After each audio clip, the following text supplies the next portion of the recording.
আসসালামু আলাইকুম। RS news channel 24 ভিডিওতে আপনাদের স্বাগতম। সঙ্গে আছি আমি মোহাম্মদ রেজাউল হাওলাদার। প্রথমে আসি বাংলাদেশের রাজনীতি নিয়ে। শেখ হাসিনা ও তার দোসরদের বিচার করলেই ছাত্রদের আকাঙ্ক্ষা পূর্ণতা পাবে। তারেক রহমান। বিস্তারিত। ছাত্র জনতার অভ্যুত্থানে আওয়ামী লীগ এবং এর সকল অঙ্গ ও সহযোগী সংগঠনের নেতাকর্মীরা যে হত্যাযজ্ঞ চালিয়েছেন তা ইতিহাসে নজির হয়ে থাকবে। তাদের নিয়োগ করা এজেন্ট, পুলিশ, র্যাব, ডিবি সহ অনেক মানুষকে গুম করে হত্যা করা হয়েছে সারা বাংলাদেশে। এত গুম, আয়নাঘর নামে টর্চার সেল এবং ছাত্রলীগ, পুলিশ লীগ সহ অনেককে এই গুম ও হত্যার সাথে জড়িত। তারা যে অত্যাচার এবং হত্যাযজ্ঞ চালিয়েছেন তা ইতিহাসে নজিরবিহীন। তাই জুলাই আগস্টের আন্দোলনে ছাত্ররা যে আকাঙ্ক্ষা ও দাবি নিয়ে জীবন দিয়েছে তা কখনই পূর্ণতা পাবে না যদি আইন শৃঙ্খলাকে ঠিক করা না হয়। যখন শেখ হাসিনা ও তাদের দোসরদের দেশে বিচারের কাঠগড়ায় দাঁড় করানো হবে, ভারপ্রাপ্ত চেয়ারম্যান তারেক জিয়া সকল জাতির কাছে এই দাবি তুলে ধরেন। তিনি আরো বলেন, আমরা বিগত দিনগুলোতে আওয়ামী লীগ এবং এর অঙ্গ সংগঠনগুলোর একের পর এক ষড়যন্ত্র দেখে দেখে আজ পর্যন্ত উপনীত হয়েছি। জুলাই অভ্যুত্থানে আওয়ামী লীগ, ছাত্রলীগ, যুবলীগ দেশের ছাত্র জনতার উপর অস্ত্র প্রয়োগের মাধ্যমে যেভাবে তাদেরকে হত্যা করেছে তা ইতিহাসে এমন কোনো নজির পাওয়া যাবে না। দেশের ছাত্র জনতার উপর অস্ত্র প্রয়োগের মাধ্যমে যেভাবে রাষ্ট্রীয় সকল শক্তির সহায়তা নিয়ে তারা গণহত্যা করেছে, আজ এই সমাবেশে, মিটিং, মিছিল এবং আন্তর্জাতিক খবরে তা বিভিন্ন সোশ্যাল মিডিয়ার মাধ্যমে পৌঁছে গেছে। তাই এটাই প্রমাণ করে যে জাতি সব সময় আওয়ামী লীগ এর বিরুদ্ধে এক ও ঐক্যবদ্ধ।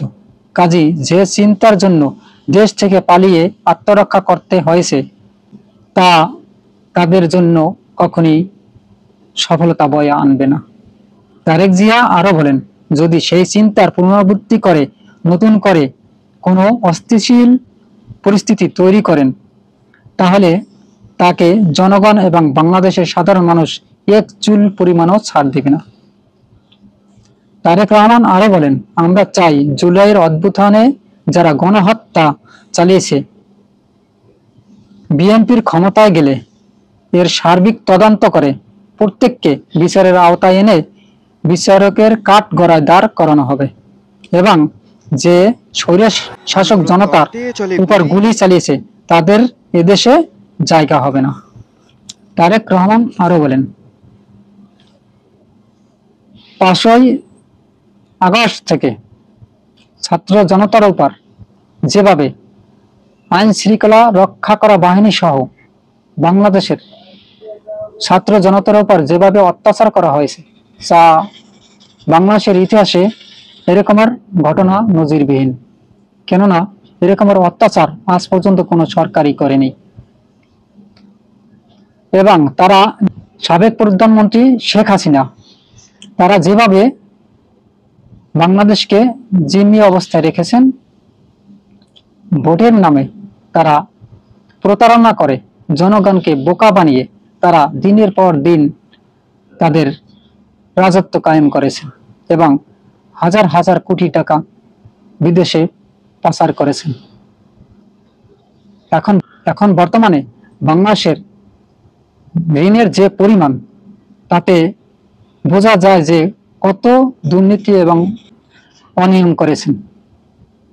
তবে বাংলাদেশের জনগণ আর তাদেরকে ক্ষমতায় দেখতে চায় না। তাই ছাত্র জনতা একত্রিত হয়ে তাদেরকে দেশ ছাড়া করেছে।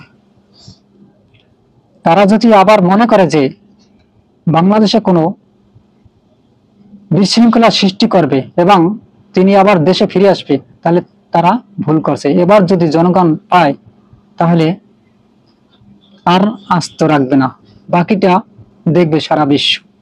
তবে তাদের এরকম সাহস করাটা উচিত হবে বলে মনে হয় না।